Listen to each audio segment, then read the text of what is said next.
insomma, partita difficile fin dal primo minuto per voi, il Lodi ha affrontato meglio questa gara, però insomma tra le tue parate e tra insomma una difesa che ha avuto un po' di problemi, però le tue parate soprattutto hanno fatto la differenza per non avere un passivo troppo importante. È mancato qualcosa al Valdagno, siamo stati abituati in questa bellissima stagione a vedere qualcosa di diverso da parte del Valdagno.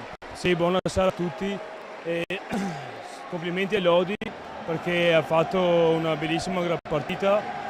Sappiamo che in casa di certe squadre dobbiamo dare il 200%. Questa sera ci è mancato, diciamo, la freddezza sotto porta. Dopo comunque loro si sa che hanno uno dei portieri più forti del campionato e comunque dovevamo dar di più freddezza sotto porta, più lucidità e niente. Adesso domenica abbiamo la gara 2 dove giochiamo in casa nostra e daremo l'anima soprattutto per i tifosi che sono venuti fino a qua stasera. Insomma, hai 24 anni, sei il quarto qui campionato di Serie 1 che ti fai, sembri un portiere insomma che ormai ti vediamo spesso, sempre in porta.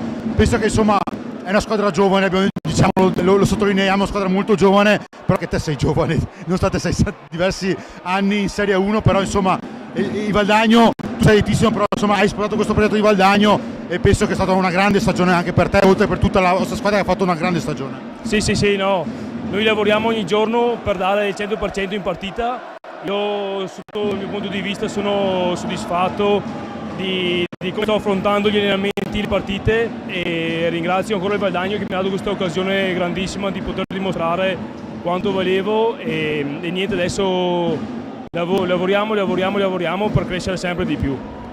Gara 2 a Valdagno, abbiamo visto nell'ultima partita che ha risposto molto bene il pubblico di Valdagno, ritornando ad assepare anche quasi un sold out nelle ultime partite. Qui hanno dimostrato oggi in un mercoledì, insomma ok che domani è festa, però comunque sono venuti qua in tanti. Penso che Valdagno ha ancora fame per tenere aperta questa serie. Sì, no, e ringrazio soprattutto i tifosi per averci accompagnato fino a qua.